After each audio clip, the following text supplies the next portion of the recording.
Olá, discípulo do Senhor e Salvador Jesus Cristo. Você sabe, eu vou compartilhar com você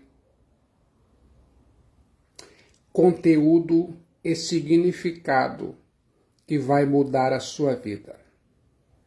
Parte 19 de 28 da Epístola do Apóstolo São Paulo aos Tessalonicenses.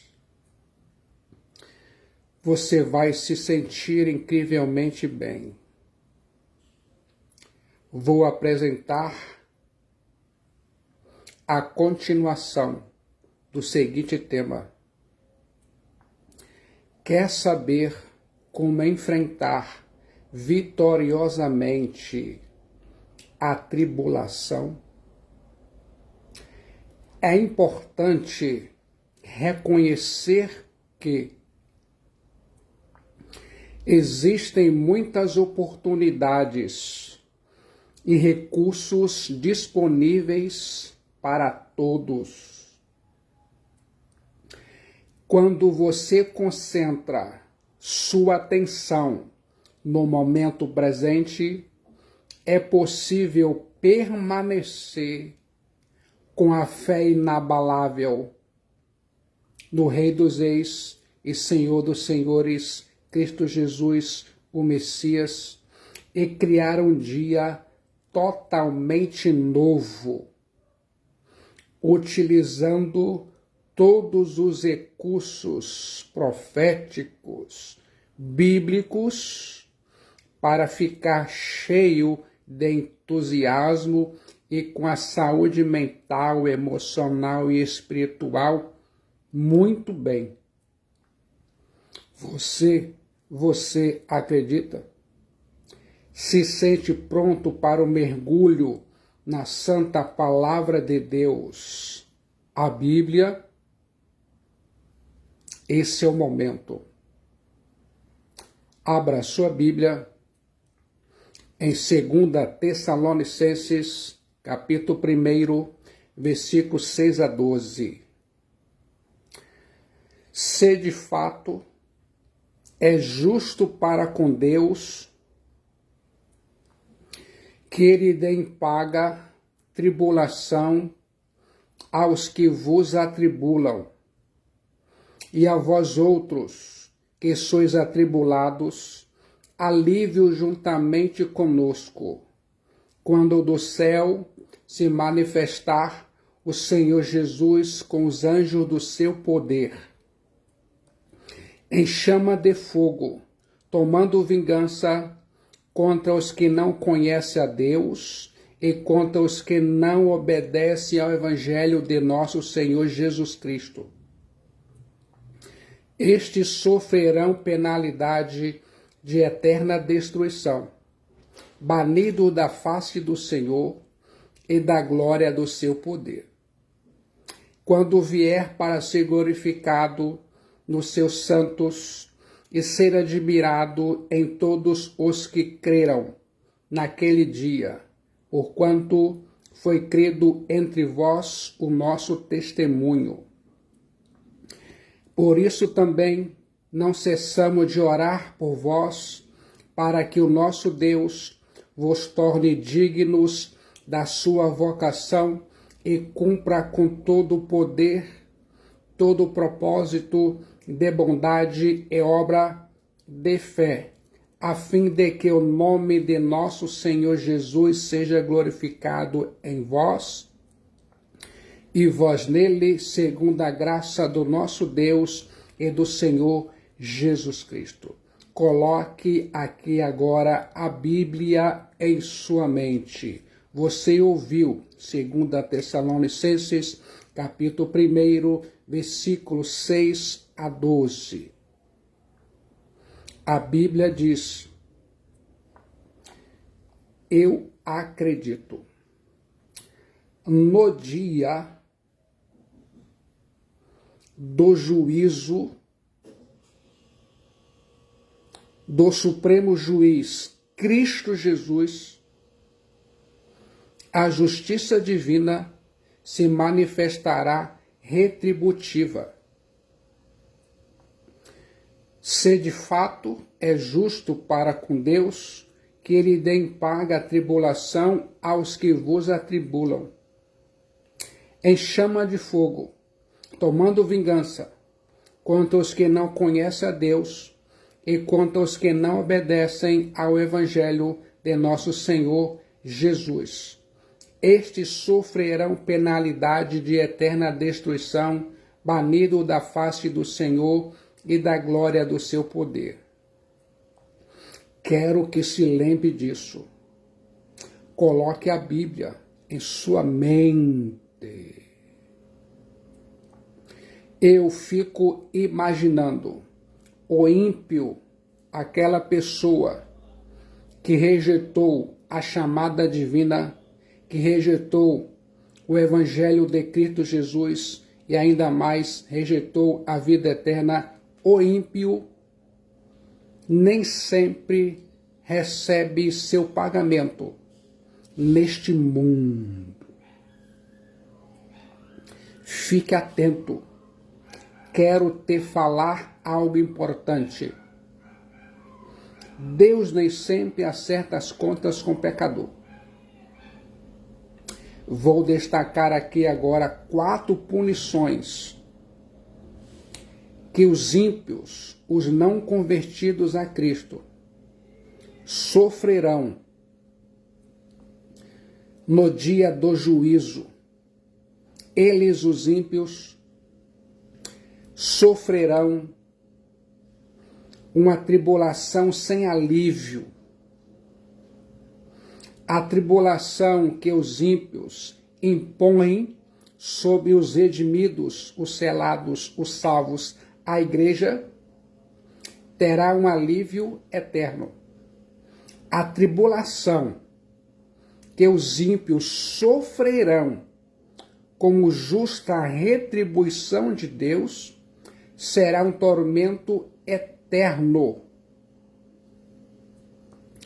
Para o ímpio, a Bíblia diz: não há paz.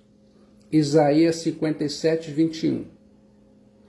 Os ímpios, os não convertidos a Cristo, serão atormentados por uma tribulação sem pausa, enquanto durar a eternidade. Vai durar a tribulação do ímpio, a pessoa que não se converteu ao glorioso Evangelho de Cristo Jesus, o Messias. Quero que se lembre disso. Ainda mais, eles, os ímpios, os não convertidos a Cristo Jesus, sofrerão a justa vingança divina. 2 Tessalonicenses, capítulo 1, versículo 8. Em chama de fogo, tomando vingança contra os que não conhecem a Deus e contra os que não obedecem ao Evangelho de nosso Senhor Jesus Cristo. A Bíblia diz, eu acredito, quero que se lembre disso. A Bíblia diz que de Deus não se zomba, pois o que o homem semear, isso ele se fará. O dia que o cálice da ira de Deus transbordar, o ímpio sofrerá a justa vingança de Deus. Deus é o vingador. A ele Deus pertence a vingança. Quando Deus retribuir, pagará em espécie ao ímpio. Quero que se lembre disso. Você consegue imaginar e se lembrar de Faraó? Faraó afogou os bebês hebreus do sexo masculino e o próprio exército egípcio morreu afogado no Mar Vermelho. Quero que se lembre disso. Ramã tramou o extermínio dos judeus e ele e seus filhos foram exterminados. Quero que se lembre disso. Os conselheiros do rei Dario o obrigaram a prender Daniel, servo de Deus, e jogaram na cova dos leões. Posteriormente, eles próprios, os acusadores de Daniel, foram atirados aos leões. Deus é o vingador do cristão, Deus é o vingador da igreja. Quero que se lembre disso. Os líderes judeus incrédulos crucificaram o Rei dos Reis, o Senhor dos Senhores, o Cordeiro de Deus, Cristo Jesus, o Messias, a fim de salvar a nação.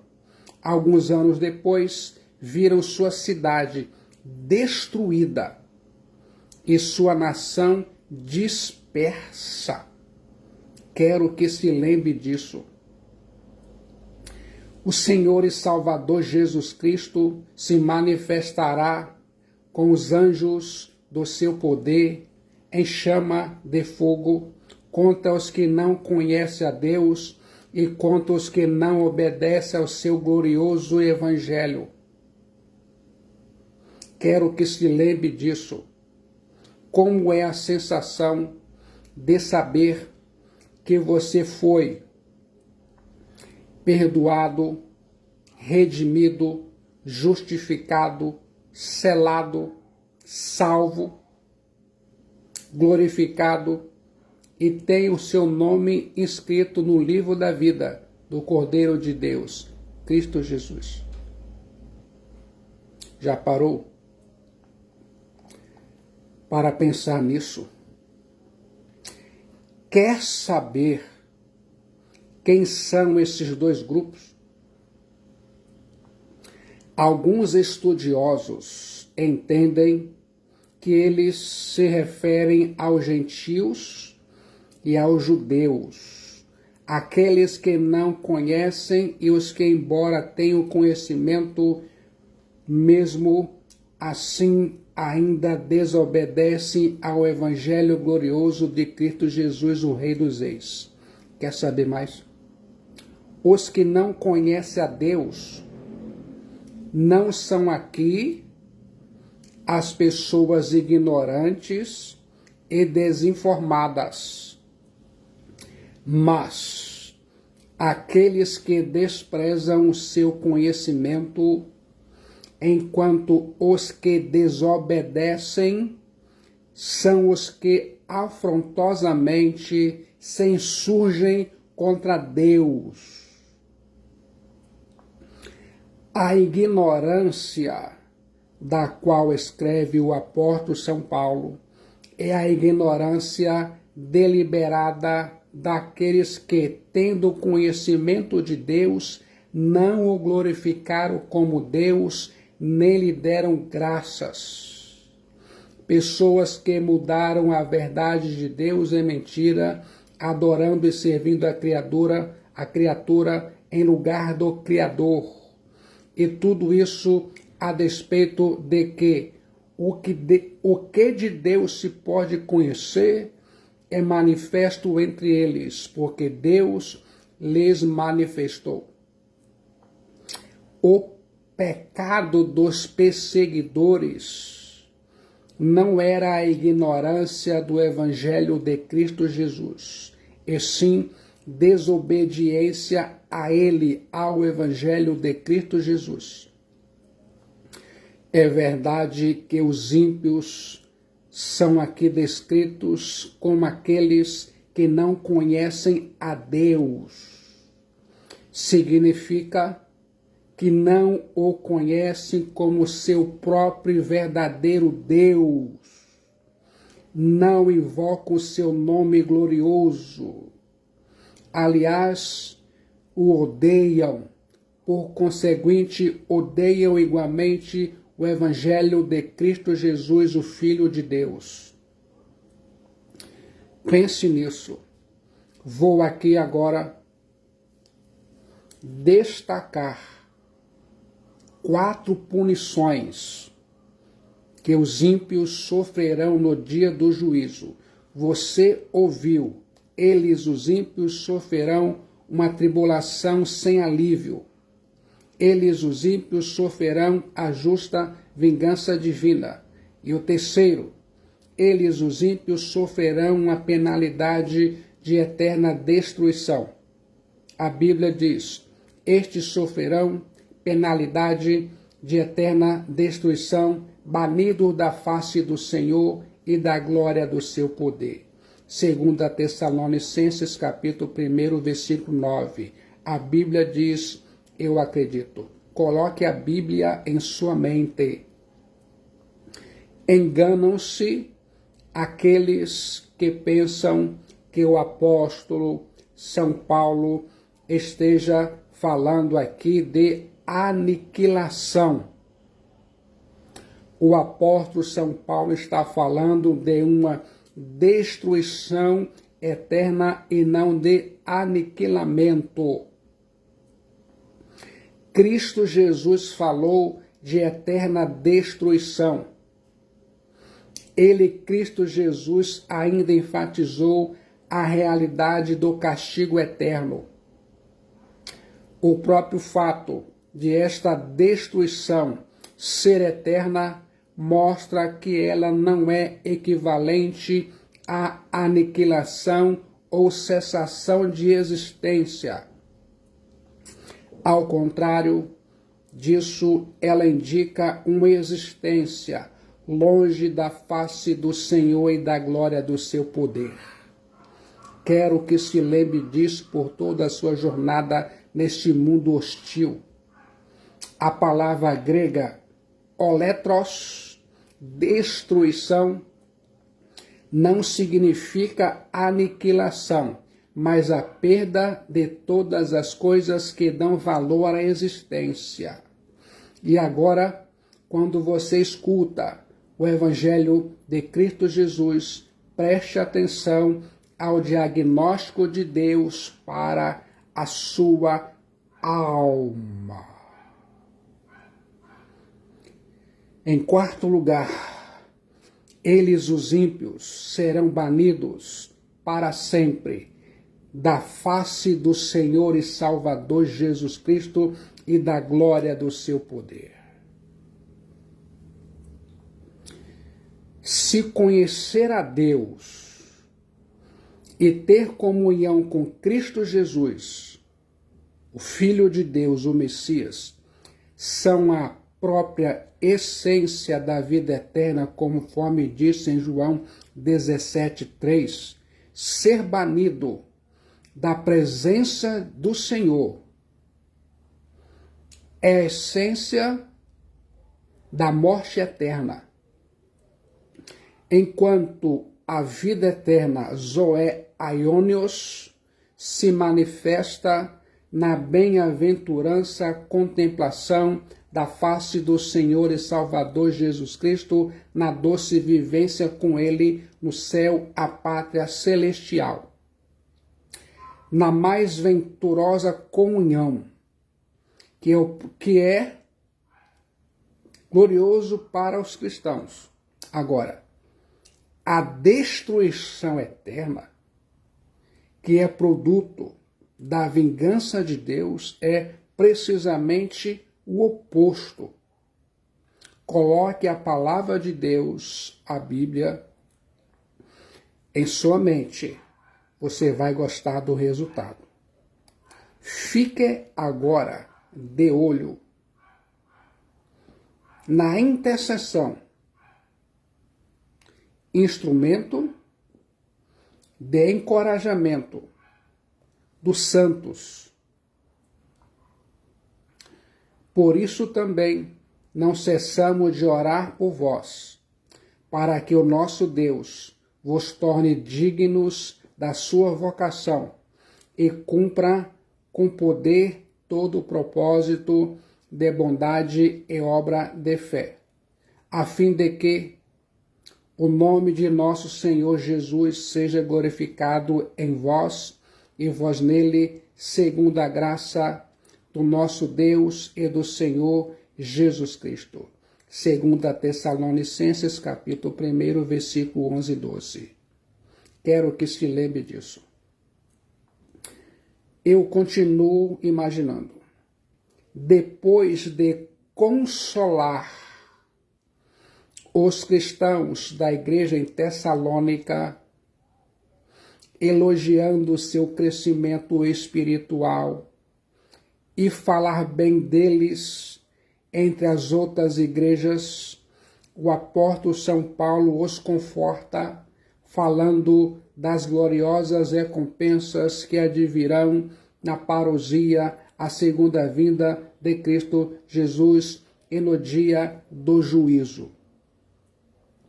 Agora o apóstolo São Paulo termina este primeiro capítulo da segunda epístola aos Tessalonicenses, orando pelos cristãos, antevendo o grande tribunal de Cristo Jesus e seu glorioso galardão. O apóstolo São Paulo jamais deixa passar sequer um dia sem orar pelos seus leitores de sua epístola, para que a obra neles iniciada seja, pela graça de Deus, plenamente realizada. A esperança do amanhã em Cristo Jesus, o Rei dos Reis e Senhor dos Senhores, o Messias, deve nos estimular a sermos fiéis hoje e a ficarmos conectados em oração, vigiando e amando, guardando a palavra de Deus em nossos corações. Agora, fique de olho nos pontos de destaque nesta oração do apóstolo São Paulo. O apóstolo São Paulo ora pela dignidade dos cristãos. Por isso também não cessamos de orar por vós, para que o nosso Deus vos torne dignos da sua vocação e cumpra com poder todo o propósito de bondade e obra de fé. Segunda Tessalonicenses, capítulo 1, versículo 11. A igreja em Tessalônica, na Macedônia, estava vivendo no epicentro de uma grande tribulação.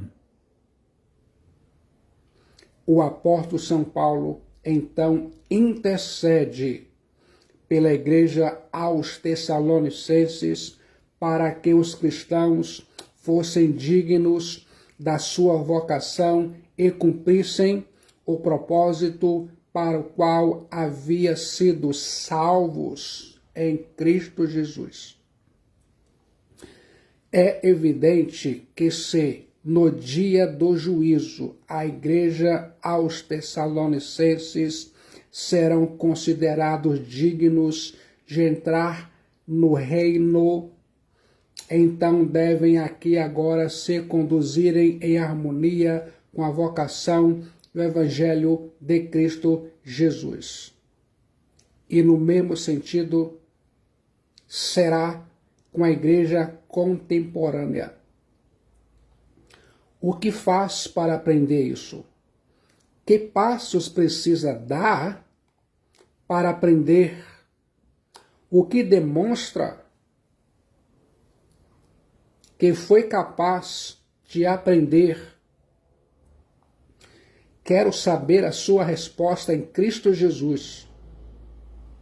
Pense nisso. Em segundo lugar, o apóstolo São Paulo ora pelo testemunho dos cristãos.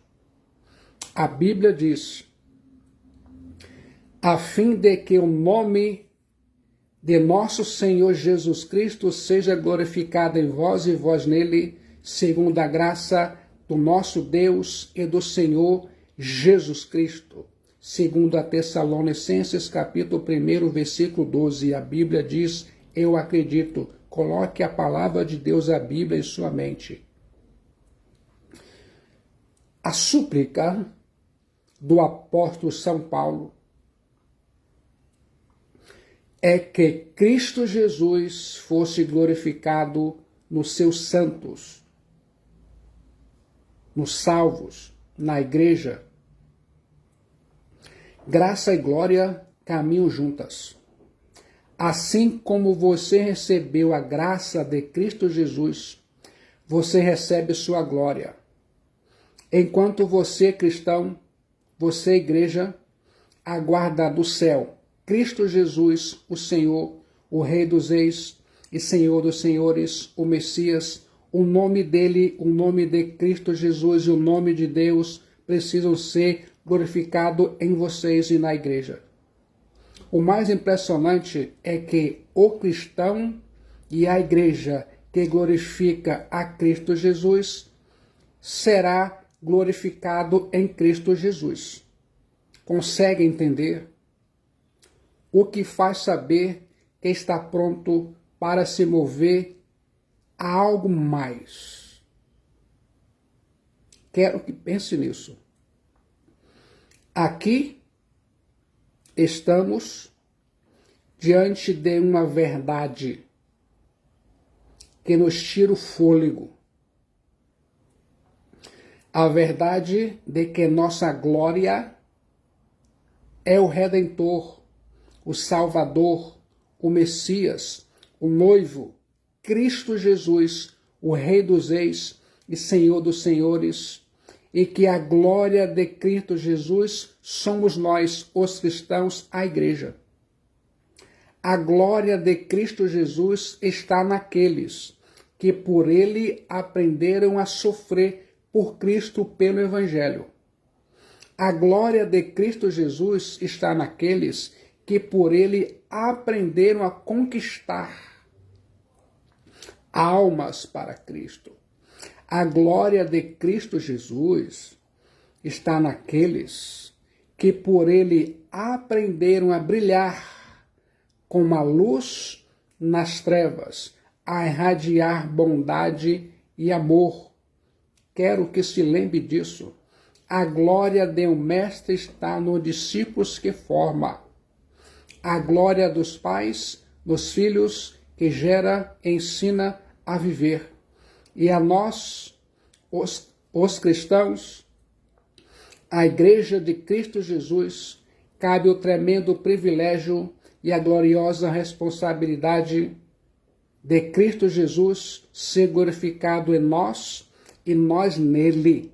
Quero que se lembre disso. A igreja, os cristãos, são soldados de Cristo. Aqui agora, bata continência para o capitão de sua alma, Cristo Jesus, e pergunte a ele: quais são suas ordens, meu Senhor? Você vai marchar sob a bandeira de Cristo Jesus. Marche, marche, marche. Ordinário marche, ombro a ombro, com os remidos, perdoados, eleitos, justificados, selados, salvos em Cristo Jesus. Vai ser incrível. Consegue imaginar? Você vai ouvir agora o anticristo, o inimigo consumado de Cristo Jesus e da igreja de Cristo Jesus. A Bíblia diz em 2 Tessalonicenses, capítulo 2, versículos de 1 a 4.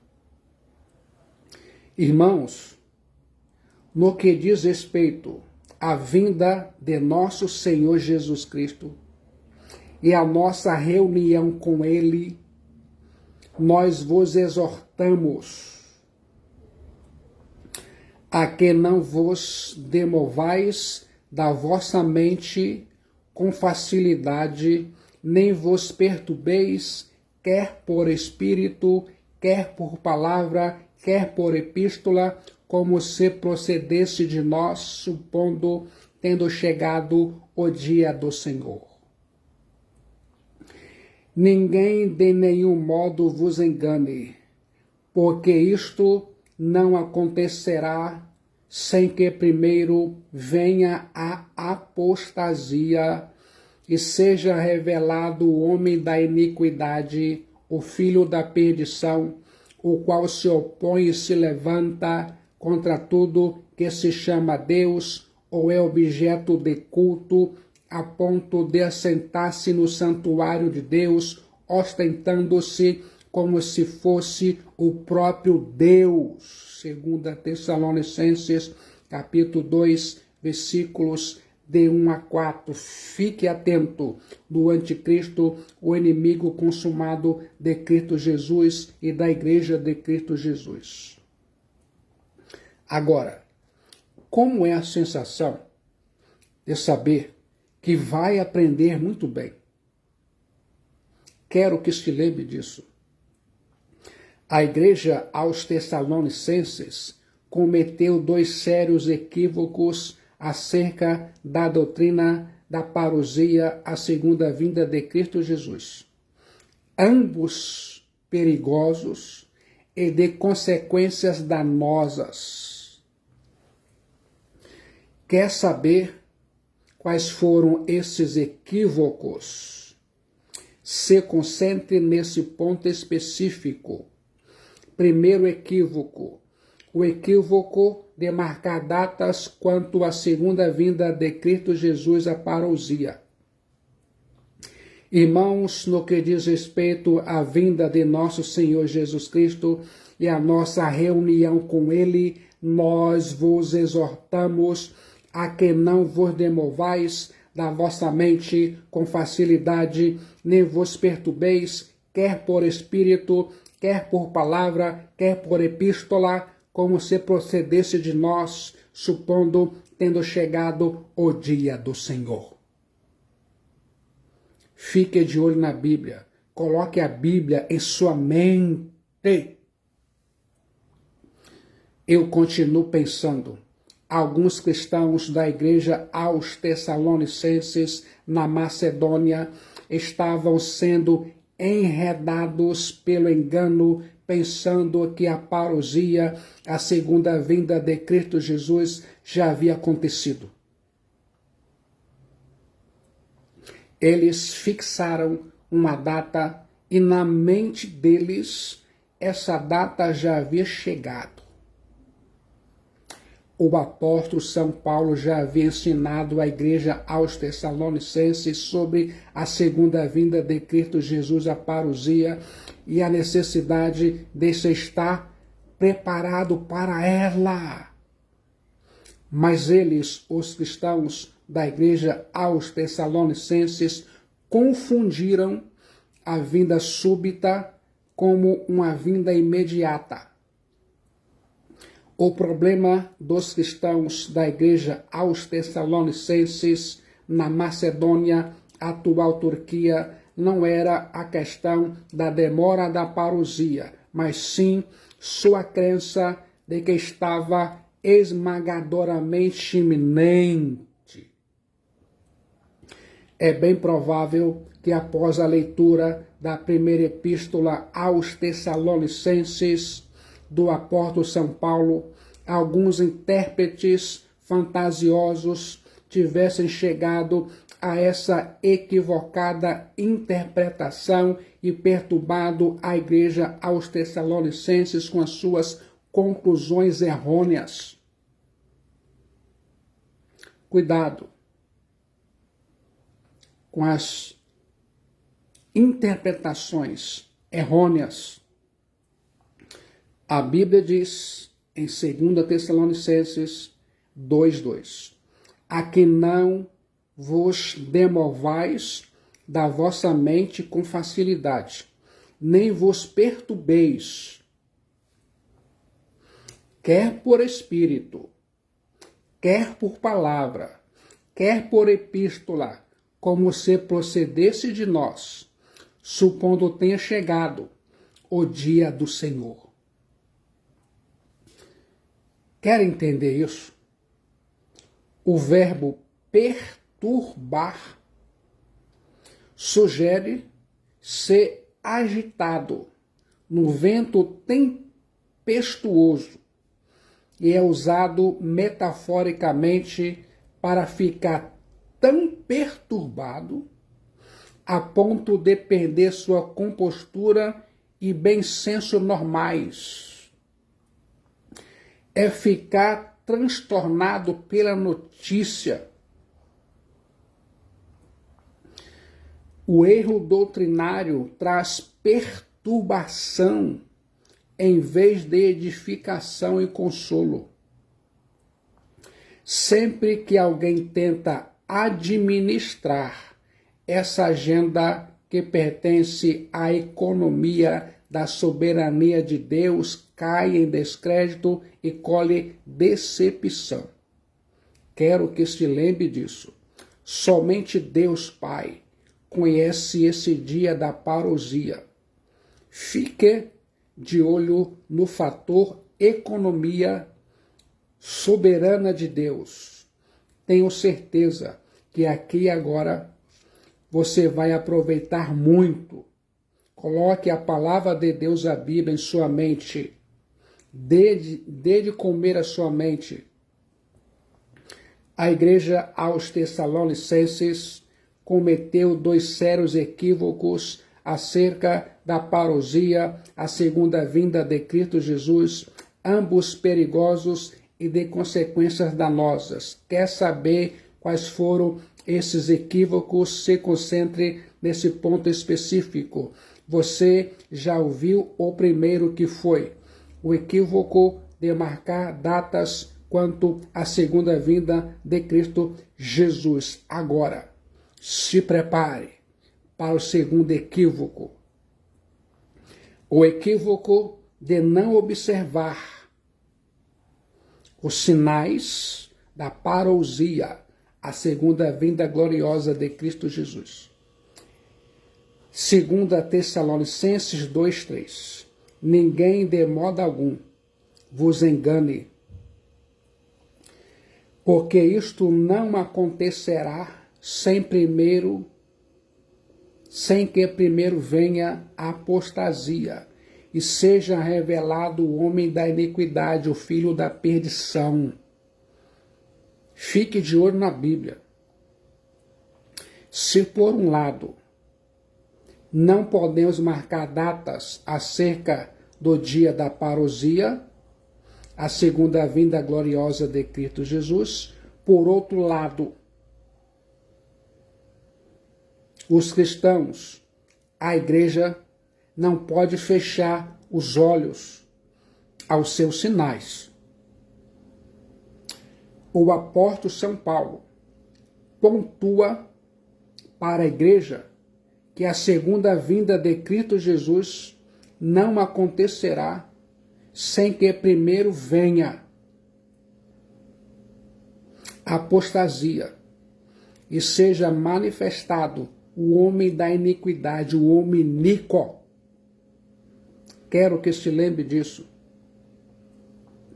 2 sinais precederão a segunda vinda de Cristo Jesus. A apostasia.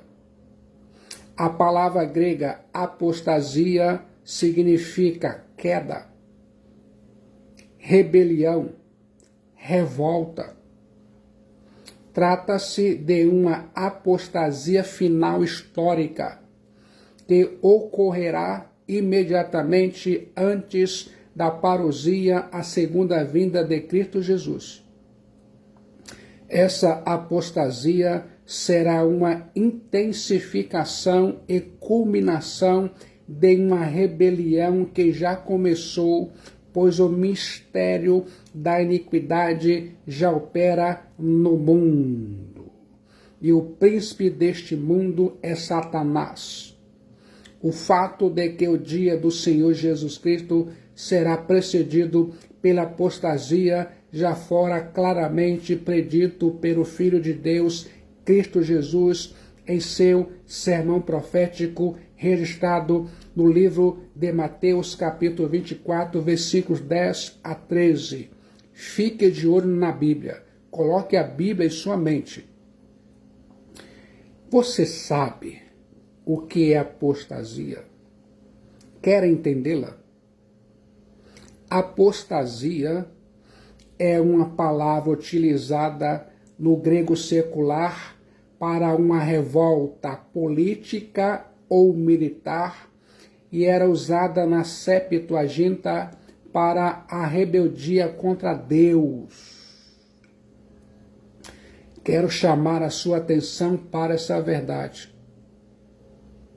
Em especial, apostasia refere-se ao desvio da lei divina. Nos últimos dias, a oposição dos homens a Deus, bem como a imoralidade e a iniquidade, crescerão grandemente. Estas coisas associadas com o aumento de guerras entre as nações e com a atividade de falsos profetas e mestres, pense nisso, é um privilégio fato de pertencermos à maior e à mais nobre família, a Igreja de Cristo Jesus. Os cristãos que foram perdoados, justificados, redimidos, selados, glorificados e salvos, estão edificados e seguros, escondidos em Cristo Jesus, em sua palavra. Quero que se lembre disso. Quero te alertar para o fato de que a apostasia futura, de modo algum, ensina que os que são genuínos filhos de Deus, salvos em Cristo Jesus, cairão da graça. Tal queda não existe. Significa, porém, que a fé dos pais, fé a qual os filhos aderem por algum tempo de uma maneira meramente formal, será, afinal, e completamente abandonada por muitos dos filhos. Isso quer dizer a religiosidade. Os pais levam os filhos para a igreja, mas nunca levaram os filhos para Cristo Jesus. É isso que está acontecendo em todas as famílias cristãs. Muitos filhos abandonaram a comunhão com a igreja, nunca experimentaram a fé em Cristo Jesus verdadeira. Quero que se lembre disso. Fique atento. 2 sinais precederão a segunda vinda de Cristo Jesus. Primeiro foi a apostasia. Agora o segundo, o aparecimento do homem da iniquidade. 2 Tessalonicenses 2:3. Ninguém de modo algum vos engane, porque isto não acontecerá, sem que primeiro venha a apostasia e seja revelado o homem da iniquidade, o filho da perdição. A Bíblia diz, eu acredito, o movimento de apostasia chegará ao seu apogeu quando seu líder maior, o oponente de Deus, o homem da iniquidade, o homem iníquo for revelado. Esse homem da iniquidade, também chamado de o filho da perdição e iníquo, é uma designação paulina do anticristo, assim como Jesus Cristo terá sua revelação apocalipse, o anticristo terá sua manifestação. Isso enfatiza o caráter sobre-humano da pessoa mencionada, pois a coloca como contraparte da revelação do próprio Jesus Cristo. O texto que estamos considerando foca sua atenção na pessoa, na atividade e na derrota do homem da iniquidade, o anticristo. Estamos diante de uma das passagens mais difíceis de todo o Novo Testamento. Vou agora compartilhar com você mais detidamente esse tema. Sua identidade revelada, a identidade do anticristo, o filho da perdição, o homem iníquo. Ninguém de nenhum modo vos engane, porque isso não acontecerá sem que primeiro venha a apostasia e seja revelado o homem da iniquidade, o filho da perdição. 2 Tessalonicenses, capítulo 2, versículo 3. A Bíblia diz: eu acredito. A palavra anticristo significa um Cristo substituto ou um Cristo rival. O prefixo grego anti pode significar duas coisas: contrário a e no lugar de. Assim, o anticristo é ao mesmo tempo um Cristo rival e um adversário do Messias, do Rei dos Reis, do Senhor dos Senhores, Cristo Jesus.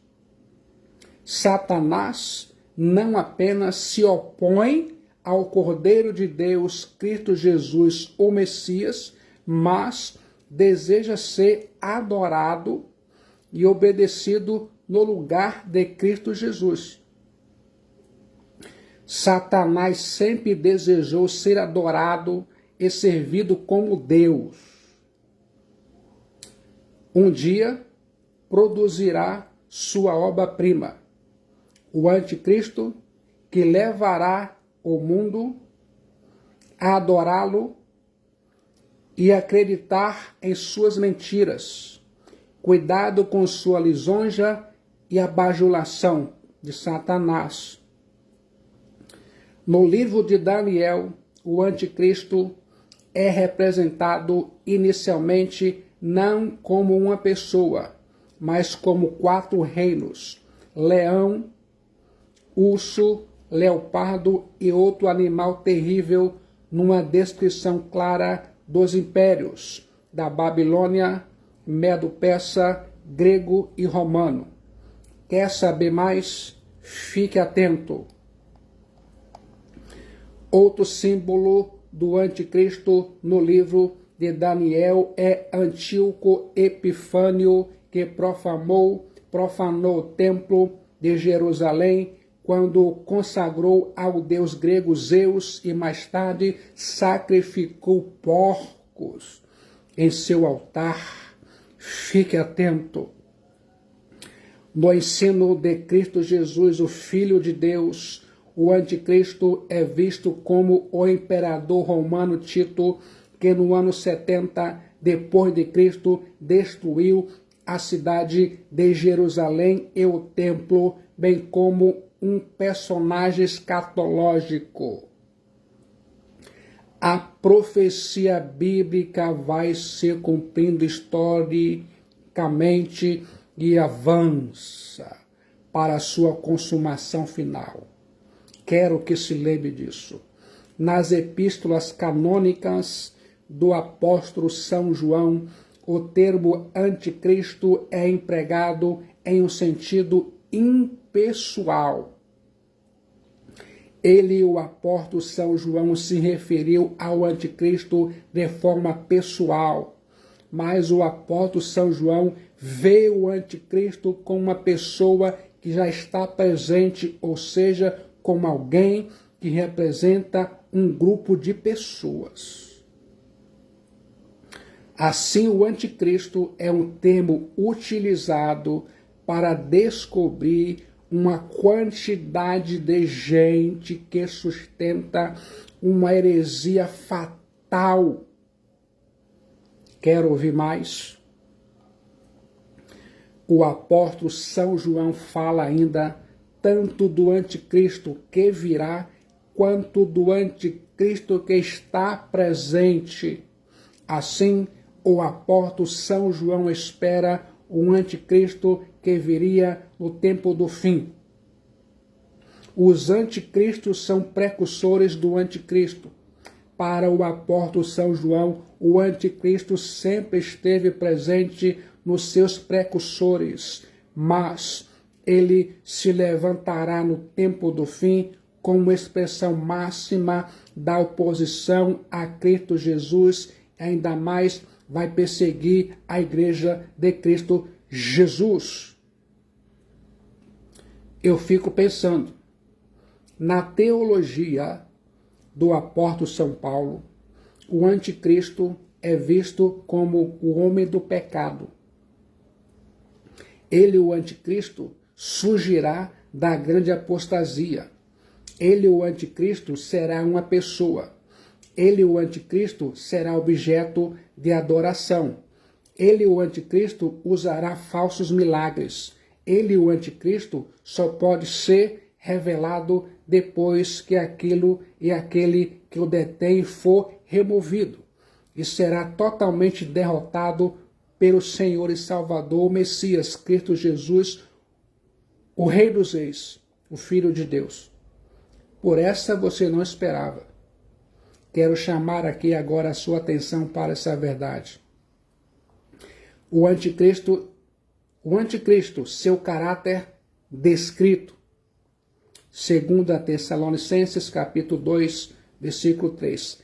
Ninguém, de modo algum, vos engane, porque isso não acontecerá sem que primeiro venha a apostasia e seja revelado o homem da iniquidade, o filho da perdição.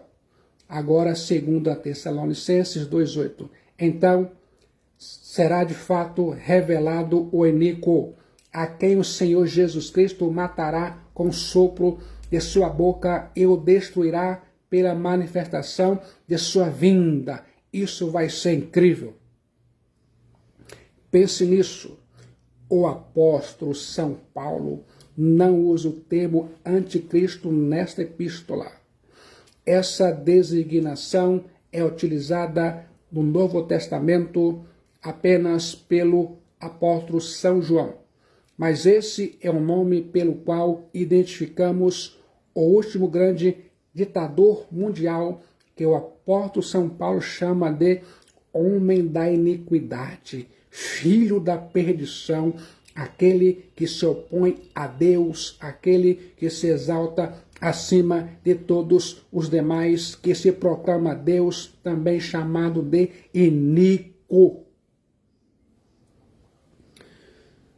Fique de olho nos 3 aspectos do caráter do anticristo.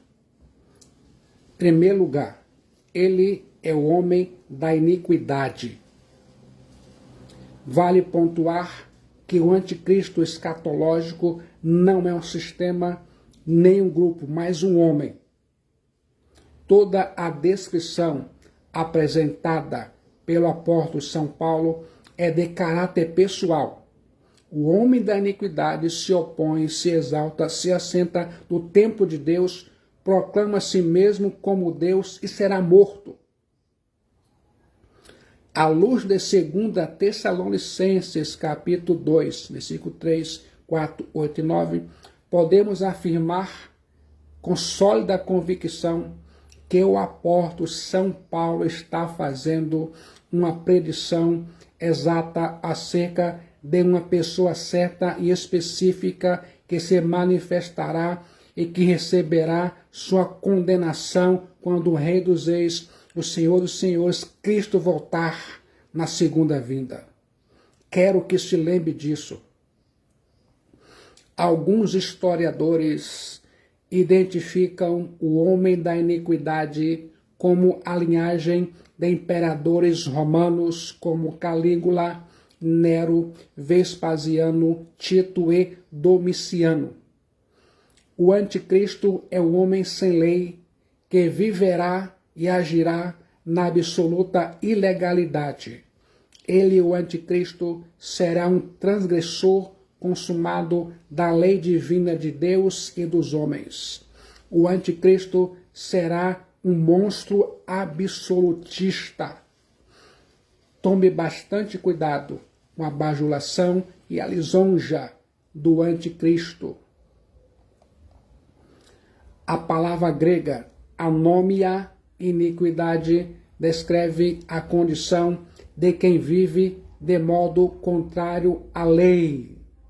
Ele, o anticristo, é a própria personificação da rebelião contra as ordenanças de Deus e de Cristo Jesus, o Messias. O homem da iniquidade realizará os sonhos de Satanás sobre a terra, liderando a mais ampla e a mais profunda rebelião contra Deus em toda a história. Ainda mais vai caçar, perseguir e matar os cristãos, a igreja verdadeira de Cristo Jesus. É importante observar que assim como a apostasia não será meramente passiva, mas ativa, não meramente negação de Deus, mas também uma rebelião contra Deus e contra seu Cristo, assim também o homem da iniquidade será um transgressor ativo e agressivo. Quero chamar a sua atenção para essa verdade. Ele, o anticristo, não leva o título de homem sem lei, por jamais ter ouvido a lei de Deus, e sim porque publicamente a despreza. Tome bastante cuidado com a sedução do anticristo. Em segundo lugar, ele, o anticristo, é o filho da perdição. Não apenas seu caráter é sumamente corrompido, mas seu destino é claramente definido, o inferno. Ele, o anticristo, procede do maligno e se destina inexoravelmente à perdição. Ele, o anticristo, é um ser completamente perdido e designado para a perdição, para o fogo eterno. Ele, o anticristo, será lançado no lago de fogo que arde como enxofre. A palavra grega perdição traz a ideia de que o anticristo está destinado a ser destruído. Quero chamar a sua atenção para essa verdade. Em terceiro lugar, ele, o anticristo, é o iníquo. A Bíblia diz em 2 Tessalonicenses, capítulo 2, versículo 8.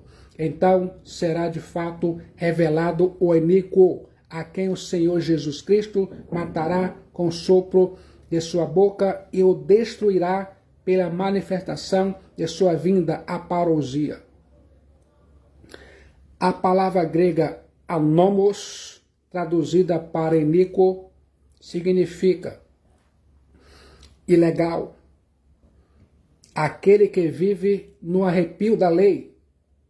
O anticristo será um homem corrompido em grau superlativo. Ele, o anticristo, será inspirado pelo poder de Satanás e terá um caráter tão perverso quanto o daquele que o inspira. Podemos afirmar, acompanhado por uma nuvem de testemunhas de que o conceito do apóstolo São Paulo sobre o anticristo procede da profecia do livro do profeta Daniel. Fique de olho nos seguintes pontos. Homem da iniquidade. Daniel 7, 25, 8 e 25. O filho da perdição. Daniel 8, 26. Aquele que se opõe. Daniel 7, 25. E aquele que se exalta contra tudo o que é chamado Deus ou é adorado. Daniel 7, 8, 20, 25. Daniel 8, 4, 10 e 11. Fique de olho na Bíblia. Coloque a Bíblia em sua mente. De modo que se assentará no santuário de Deus, proclamando a si mesmo como Deus. Daniel 8, versículo 9 a 14. A Bíblia diz, eu acredito, sua oposição e adoração definidas, segundo a Tessalonicenses 2:4, o qual se opõe e se levanta contra tudo que se chama Deus ou é objeto de culto, a ponto de assentar-se no santuário de Deus, ostentando-se como se fosse o próprio Deus. Há duas forças em ação no mundo: a verdade operando por intermédio do Espírito Santo e da Igreja, e o mal operando pela força e energia de Satanás. Como se sente agora? Você já entregou sua alma para Cristo Jesus? Você sente e tem convicção que a sua alma está salva? Se não sente e não tem convicção que a sua alma está salva, esse é o momento que você tanto esperava. No momento de decisão em Cristo Jesus, seu destino é selado, sua alma é salva. Só Jesus Cristo salva. Ele, Cristo Jesus, é a única esperança. A solução para a sua alma está nele, Cristo Jesus somente. Quer aqui agora pedir a Cristo Jesus perdão dos seus pecados. Quer aqui agora pedir a Cristo Jesus para justificar você pela fé nele.